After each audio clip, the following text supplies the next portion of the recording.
Olá, eu sou a Patrícia Barão e esse é o Quem Inova, o webinar do InovaJor, que vai mostrar o cenário de transformação digital em diversos setores. Com o avanço da pandemia de Covid-19 no Brasil, é percebida uma grande transformação nos negócios, nos comportamentos sociais e de consumo no país. Para conversar sobre as principais mudanças que nasceram durante o período de isolamento social e que deve se solidificar no pós-crise, eu converso hoje com Liris Gonçalves, da Wise Marketing e do Instituto Exponencial. Obrigada por aceitar nosso convite, Liris. Eu que agradeço pelo convite, Patrícia. Você sabe o quanto eu gosto de você e como é bom trabalhar com você. A gente já fez algumas coisas juntas e sempre foi muito prazeroso. Verdade, a gente já fez aí algumas parcerias. A Liris, ela acompanha a transformação digital no varejo há mais de 20 anos. Ela já passou pela C&A, pela Avon, Vivara, Carrefour, entre outras empresas do setor. Para uma pessoa que acompanha esse mercado há tanto tempo, como foi ver algumas empresas avançarem em semanas, o que geralmente demora meses ou anos para acontecer, Liris? Olha, acho que foi um período bem até sofrido no início, né? Porque, de repente, milhões de pessoas do Brasil inteiro ficaram impedidas de ir para a rua. Então, é uma coisa de mudar seus hábitos à força. E a gente nunca tinha entrado como país ao mesmo tempo numa crise mundial, né? Normalmente, todas as guerras aconteciam fora do nosso continente. A gente viver isso tão intensamente e ao mesmo tempo é uma coisa inédita. A gente não tem nem histórico, como tem a Ásia, de passar por pandemia. Lá tem um aprendizado milenar. Parece que eles já passaram por mais de 300 pandemias, né, de saúde. Então, acho que primeiro foi um choque muito grande e das pessoas até acreditarem do tipo, vai passar em uma semana, vai passar em 2 semanas, e as empresas também. Obviamente, cada empresa foi pega estando num estágio diferente da digitalização. Quem já vinha trabalhando teve assim uma vantagem competitiva absurda. Você vê o caso, por exemplo, da própria Magazine Luiza, a rapidez com que ela já tinha quase 50% do faturamento online, de repente ela não só quer dizer, ela não só se ajuda, como abre um marketplace para todo o mercado de varejo que tem suas lojas fechadas para poderem vender online na plataforma dela. Um outro exemplo de um varejista grande, a Riachuelo, que desde 2017 já estava investindo no e-commerce, eles dobraram a venda no período agora do Covid. Mas isso não foi de agora, porque eles já estavam se estruturando. Isso deu uma acelerada.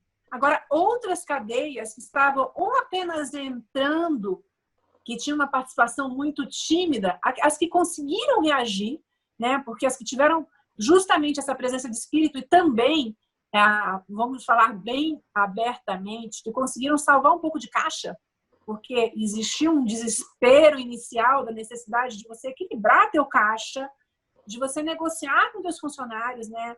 As medidas do governo ajudaram muito nesse sentido, até para você poder ter serenidade para pensar o que você vai fazer, né? Para entender o que você pode fazer. E, então, as empresas que conseguiram fazer isso, mesmo estando mais atrasadas, que já tinham uma participação muito pequena, que começaram a focar naquilo, eu tenho, assim, histórias, né? Eu tenho alguns resultados de empresas que cresceram 10 vezes a base do e-commerce. Nesse período? Neste período. Agora, só o e-commerce vamos dizer assim, só tem o e-commerce como saída para isso aí? Não. O que houve na digitalização foi uma ida para o digital. E não só o e-commerce. Teve muita gente que se virou com o WhatsApp. Simplesmente com o WhatsApp. Ou seja, as vendedoras passaram a acessar os seus consumidores via WhatsApp, do seu banco de dados, né? Para oferecer os produtos ou estreitar relacionamento. Então, de todas as formas, quando a liberdade da gente saiu, a única saída praticamente foi a do digital. E até os shopping centers entraram na dança. Como é que eles iam fazer?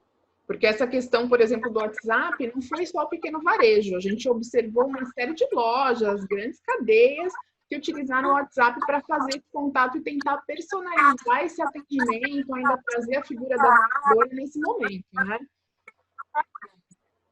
Até porque, no momento de sensibilidade, você colocar o vendedor para se comunicar com a tua marca é muito mais simpático do que você tentar vender, né? Não é a época de fazer campanha, é a época de você fazer companhia. Então, algumas empresas, como a própria Delivery Box, fizeram campanha do tipo, tá aqui, ajude os nossos vendedores, vai no site, coloca o código tal.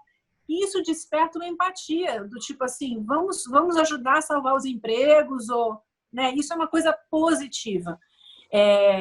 Teve o caso também da Via Varejo, super falado, né? Hoje o e-commerce deles chega a representar 20% do total das vendas, eles cresceram 70% o e-commerce durante o período da pandemia, usando a ferramenta dos gerentes digitais, que impulsionava a mídia por geolocalização, naquela campanha Me Chama no Zap, né?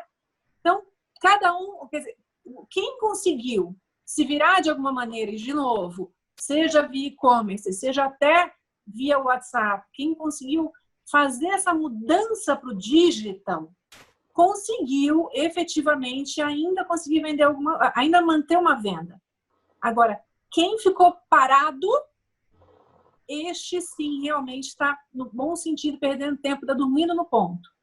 Porque eles estão, as empresas que estão fazendo isso estão, inclusive, se distanciando dos seus consumidores.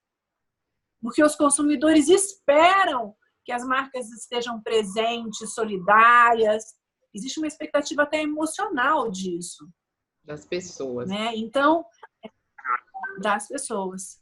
Verdade. Aí, falando um pouquinho dessa mudança, a gente falou bastante da modificação aí do lado das empresas, mas esse consumidor, né? Como a jornada do consumidor digital tem evoluído nesse período de pandemia? Porque ele provavelmente, esse consumidor, ele também, acompanhando a crise, emocionalmente ele mudou, os hábitos deles vêm mudando. Então, como está essa jornada do consumidor?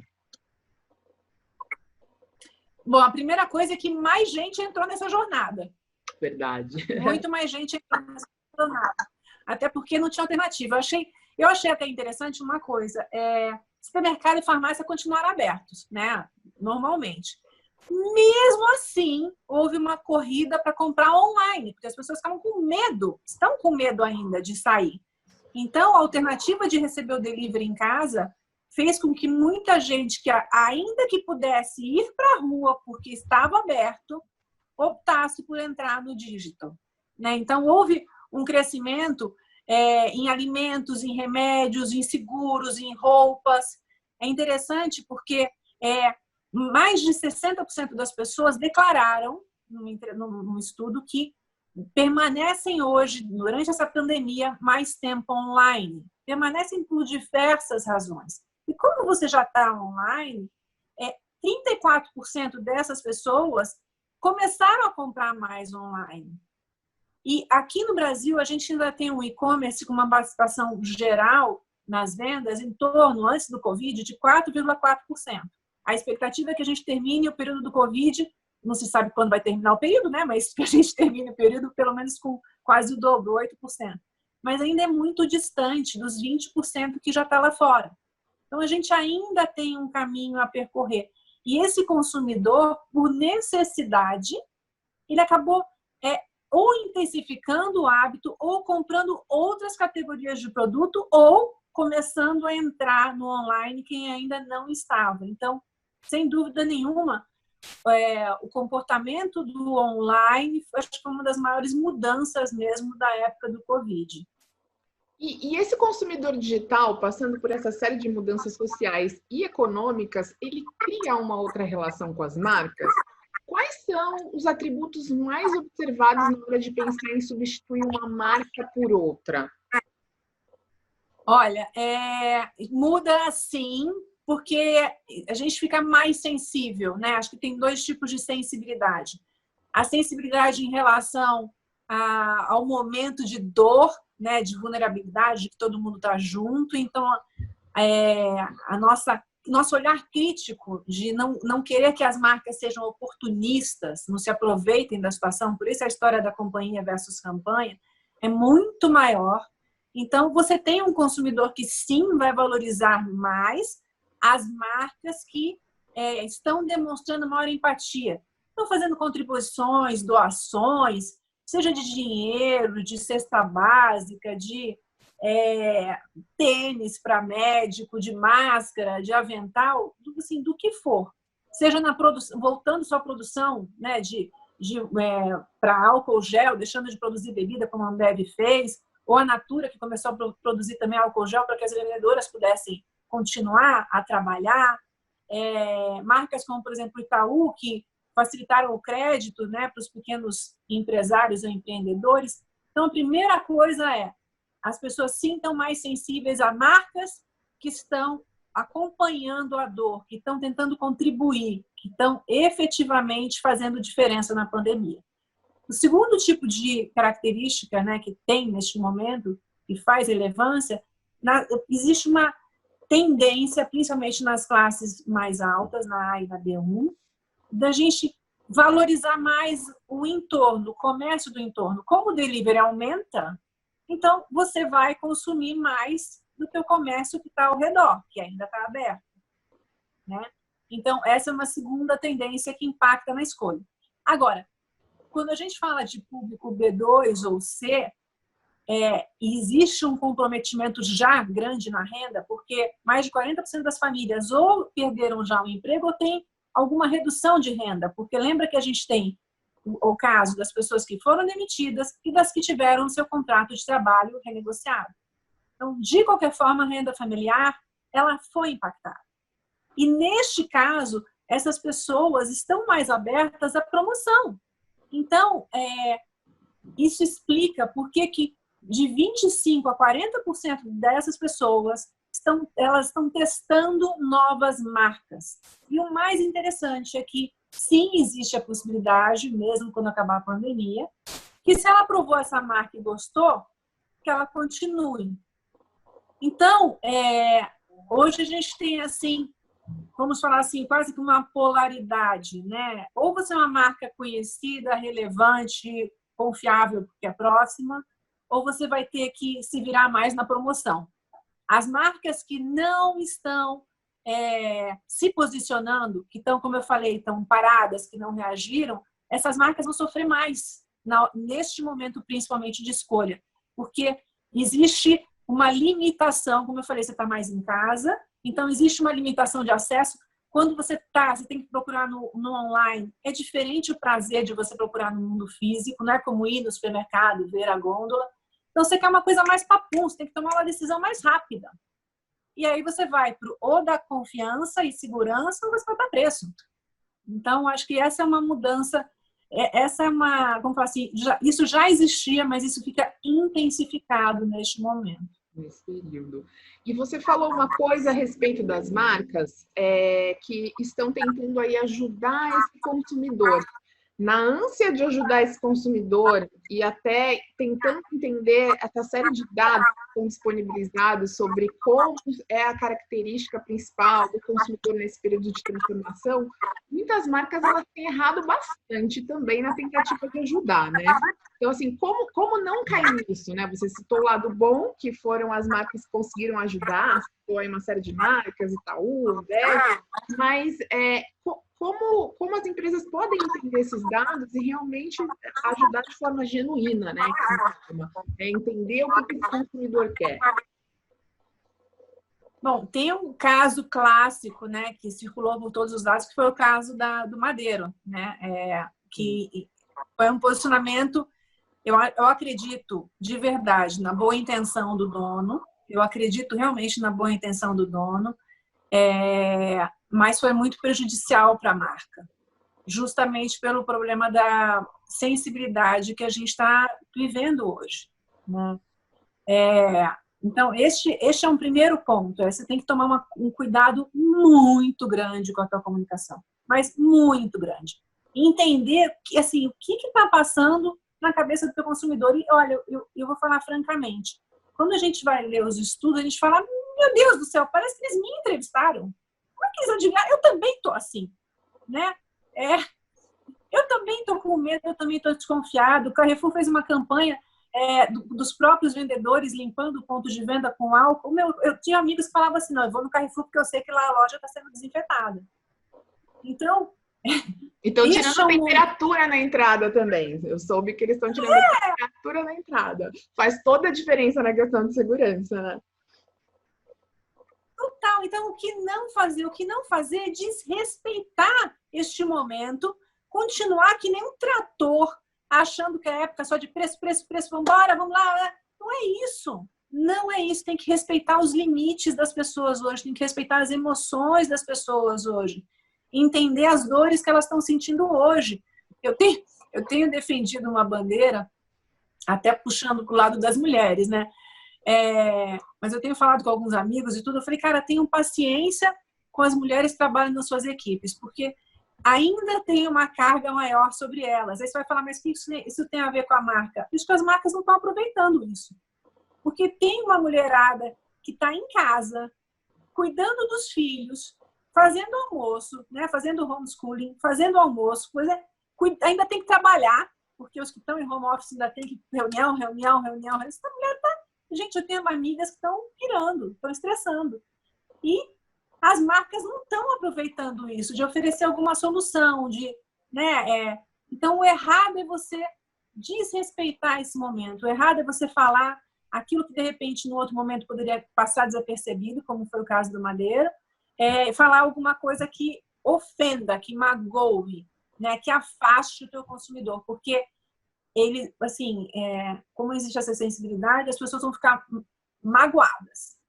Vai ser mais difícil esquecer. Vai ser mais fácil lembrar quem ficou do lado, mas vai ser mais difícil perdoar quem pisou na bola. É isso aí. Você citou agora há pouco um estudo da CNI que diz que 40% dos brasileiros já tiveram perda total ou parcial de renda durante a pandemia de Covid-19, né?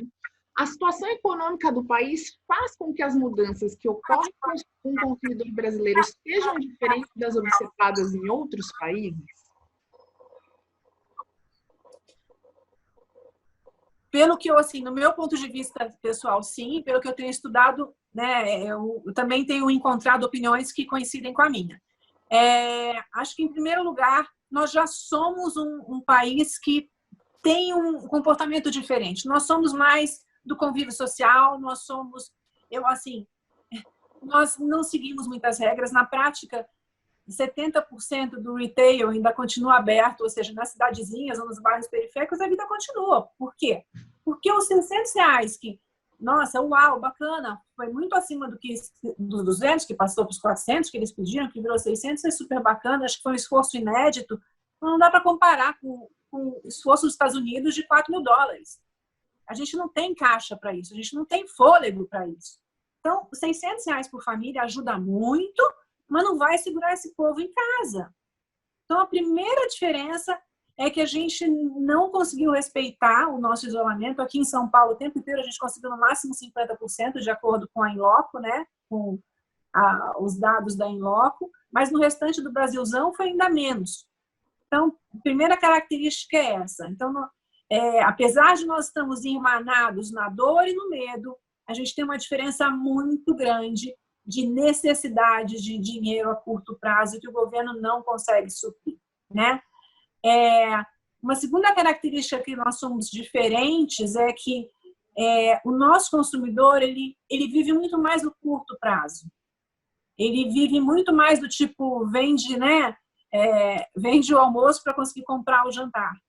E ele não está acostumado. O Brasil sempre foi muito instável. Na verdade, a gente está falando um pouco agora da loucura que a gente está vivendo, mas eu tenho mais de 50 anos. Eu nunca vivi uma condição normal e tranquila. A gente sempre teve, plano real, plano, sei lá o que, plano do Collor. A gente sempre teve uma estabilidade muito grande. Sempre a gente viveu na loucura.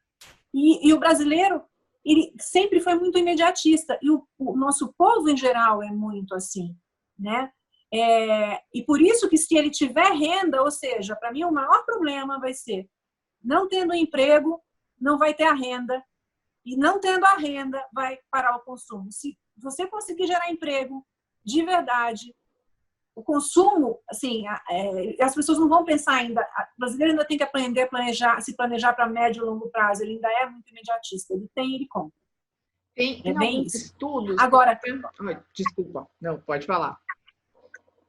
Não, e uma outra coisa que a gente é diferente, sim, nós somos diferentes nessa parte relacional, a participação das influencers, né? Enquanto aqui no Brasil as influências cresceram de participação durante a pandemia, ou seja, 70% das marcas procuraram mais esse meio para divulgar os seus conteúdos e realmente houve um crescimento de 40% no desempenho do conteúdo na mão dessas influências. Lá fora, o que aconteceu foi o contrário. A participação das influências lá fora baixou, ou seja, até nisso é diferente. Sim. E se fala muito nesse crescimento, retomada do crescimento econômico em U. Existe uma comparação aí com alguns estudos, né, na China, identificaram aquele comportamento chamado de revenge buying, né, que é aquela necessidade agora que abriu de novo comércio, agora eu vou gastar.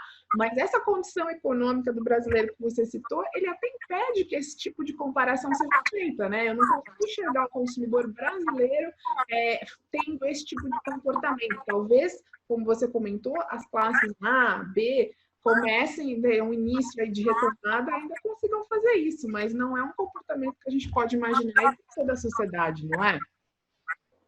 Eu acredito que não, mas sabe que está tendo alguma diferença entre categorias. Tem alguns varejistas que já começaram a abrir em alguns lugares do Brasil e o que aumentou, por exemplo, versus o ano passado, foi a venda de coisa para casa. Isso já estava acontecendo no online, ou seja, as pessoas começaram a ficar em casa, começaram a consumir mais coisa para exercício físico em casa, você não pode ir para academia, então explodiu a venda. A Decathlon teve 2.000% de aumento de venda de anilha, dessas coisas assim. Isso super explodiu, Netshoes também. Mas, então, respondendo a sua pergunta, diferente do que está acontecendo lá fora, aqui no Brasil, as lojas que já começaram a abrir dos varejistas que têm lojas em outros estados fora São Paulo, existe uma migração de determinadas categorias. Então, categorias, por exemplo, ligadas à casa, estão vendendo muito mais, estão acima do ano passado, enquanto categorias como de roupa ainda ficam abaixo. Isso é uma das características do consumidor que já começou, mesmo com as lojas fechadas, que é olhar mais para sua casa, já que você está mais tempo dentro de casa, comprar mais roupa de ginástica, comprar mais material de ginástica, porque o ficar em casa passou a ser mais relevante, né? Um outro ponto que tem é que a nossa recuperação, como você comentou, ela não deve ser em V. A nossa recuperação vai realmente ser mais em U. Ela vai ser mais lenta, mais gradativa do que está acontecendo lá fora. E a gente vai ter que tomar, principalmente que as marcas que são mais de luxo, vão ter que tomar um cuidado muito grande, para que elas não sejam vistas como uma coisa meio fútil, né? Elas vão ter que se preocupar muito mais em demonstrar qual é a contribuição delas para a sociedade do que as outras marcas, porque vai ser um período mais austero. Não vai ser um período em que, embora possa existir uma alegria muito grande, que nem no pós-guerra, não vai ser um período em que vai ficar tão bem, com tanta gente perdendo emprego, com tanta coisa ruim acontecendo. Pode não pegar bem você ficar só falando do luxo, sabe? Isso também pode ser um tiro pela culatra. Sim. E Liris, eu sei que ainda é muito cedo, né, para falar isso, tem muitas pessoas apontando uma série de tendências, mas na sua opinião, em um Brasil pós-Covid-19, como nós vamos consumir? Tem alguma mudança que você já viu que está acontecendo agora e que ela deve permanecer para o varejo? Sim, tem sim, Patrícia. A gente já falou das mudanças emocionais, né? De como a gente está mais vulnerável, sensível, está mais revalorizando a vida, mais dentro de casa. Falou das mudanças financeiras, que a gente está com menos recurso, né? Mais inseguro com relação ao dia de amanhã, com foco mais no essencial. E isso acaba também alterando um pouco os seus comportamentos. Uma tendência que existe, por exemplo, é justamente a tendência de você ficar com mais pressa, de você querer ter mais praticidade. Isso deve continuar. O digital ajudou nisso, mas isso vai passar também para quando a gente voltar para a loja física. Ou seja, a praticidade que a gente tem no digital, que a gente vai lá, se resolve, consegue, não depende muito dos outros, essa necessidade dessa praticidade, até porque a gente está com a vida mais corrida, ela vai continuar. A necessidade de dar preferência, por exemplo, a marcas que tenham mais empatia ou valorizar mais a regionalidade também deve permanecer. A parte da curiosidade, do ensino online que a gente entrou, a necessidade de aprender coisas novas também deve continuar. A história do do it yourself, faça você mesmo. Então, as marcas que fizerem tutoriais, que derem aula, que ensinarem coisas, vão ficar mais bem posicionadas. O home office, ele tinha um preconceito, muita gente achava que home office era ficar de bobeira em casa. Hoje mudou muito. Várias empresas devem sim reduzir suas plantas. Eu também tenho algumas informações de empresas que estão recalculando qual o espaço necessário, porque perceberam que dá para ou manter uma parte das pessoas em casa, ou pelo menos um dia na semana fazer o rodízio delas, né, ficando em casa. E aí, ficando em casa, você também vai estruturar melhor o teu home office. Isso é uma oportunidade para comprar mais equipamento para casa, para equipar, seja computador, seja uma luz, que a gente estava discutindo aqui, né? Sim. Antes da gente começar. Comprei cadeira nova, porque eu achei que era importante. Ó, essa cadeira eu comprei nesse período. Exatamente, todos os modelos iguais, né? Aquela cadeira de home office mesmo. Exatamente. Eu comprei uma que tem até uma redinha, porque eu descobri que é mais confortável do que a que tem assento, quando você fica suspensa. Então, a história de você equipar mais. Ficando mais em casa, as pessoas estão cozinhando mais. Eu me dei um desafio muito louco de não repetir comida. Todo dia eu faço um prato diferente desde o início da quarentena. Olha que louca. Mas eu aprendi um monte a cozinhar. Porque queria isso passar a quarentena com você agora. Adoro. Todo dia. Eu até pensei, eu falei, cara, eu vou começar a publicar minhas receitas. Eu falei, não, vou pensar que eu sou, né, esse é o meu objetivo. Mas não, tá uma delícia inventar. Isso fez bem para a cabeça. Foi um dos projetos que eu me pus. Que mais? E acho que assim, se a gente for pensar, acho que a principal mudança, a gente já vinha de um momento, Patrícia, em que o varejo já falava, já tinha aquela história de que o varejo tem que ser experiência, né? A marca o produto é secundário. Eu acho que agora não é mais nem a questão do varejo, da experiência no varejo ser a principal. Para mim, hoje, é uma questão quase de ser um luxo. Acho que o novo luxo é a experiência ao vivo, porque como você pode fazer curso online, ter uma aula presencial com alguém vai ser muito mais especial. Como você pode pedir comida em casa, e todo mundo já está fazendo isso, qualquer restaurante, muitos viraram para o delivery, ir a um restaurante e ter aquele atendimento vai ser mais especial.